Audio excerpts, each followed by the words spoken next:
All right, good morning, everybody. Joe Van Doren here, and welcome to our Virtues Pick for this morning. I'm trying to get a little bit earlier. You know, in Tennessee, we're an hour behind the East Coast, and so I'm trying to get this out a little bit earlier. But today we have a great word, but we're also having a lot of rain and thunderstorms, so we might be dropping some frames here and not coming through so clear. So we're going to make this a little quicker today. Our word that came up for us today was trustworthiness. So let's read the description first, and then we'll talk about it.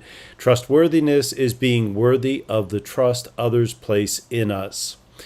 When we give our word, we stand by it. Others can rely on us with confidence. We demonstrate by our actions that we keep our promises and commitments. There is constancy in the way we love and loyalty in the bonds of our friendships.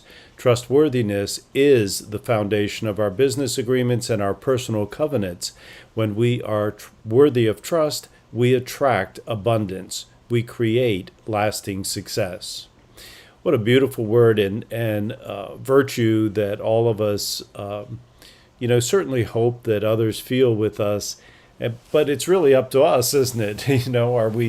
Are we demonstrating by our actions that our promises are kept, and that our commitments are kept, and that we're loyal, and that we have all of those qualities? And I was thinking about it, and I want to get right to this morning about how do we deal with this with our children. And certainly, a lot of times kids, as they explore their ability to their imagination, let's say, we find that they will oftentimes tell us something that's not true. And many times we go immediately to the virtue of honesty, but we don't do it in a way that is actually drawing out of them honesty. We do it in a way that's more shaming or blaming. And that is a very dangerous path to go down, because it doesn't help our child to look inside of themselves to find that virtue of honesty.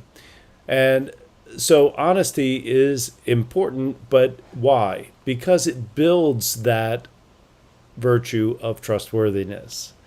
And so my offering this morning is as I look at this is, what can I do as both as a person and as a parent to help a child to develop this virtue of trustworthiness in them? Well, first of all, we must acknowledge it in them when we see it. So when they've done something that has demonstrated our ability to see them in a trusting way, that we can trust them with something. And it will always begin with something that's extremely small. It's not going to be, the big item.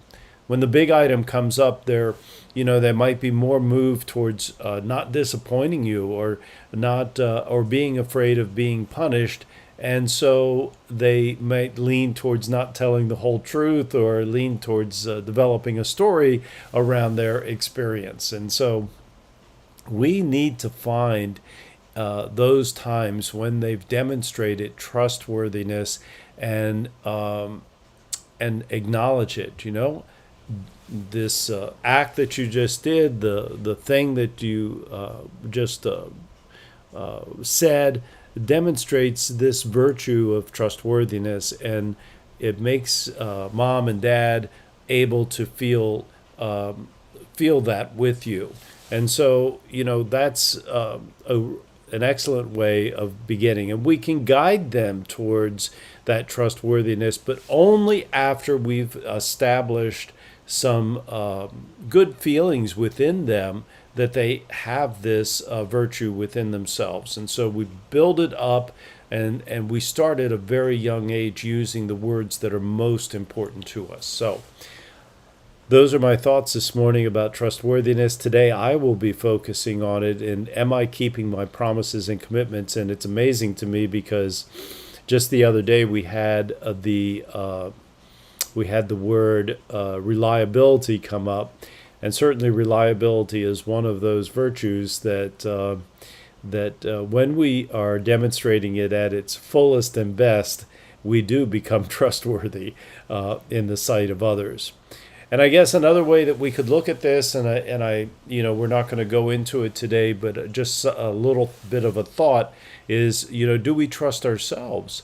Do we feel that we're trustworthy? Do our actions match our words that we say to ourselves?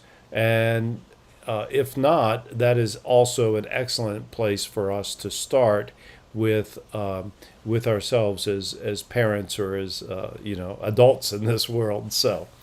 Thank you very much for being here today. I'm hoping that tomorrow our internet connection is going to be a little bit better. It looks like we're dropping almost a third of our frames, but nonetheless, we want to focus today on a virtue, and that's why we're here. So thank you for being here, and until next time, keep practicing all of the virtues and the 4 C's of successful families, and that is clarity, communication, consistency, and community. Until next time, bye.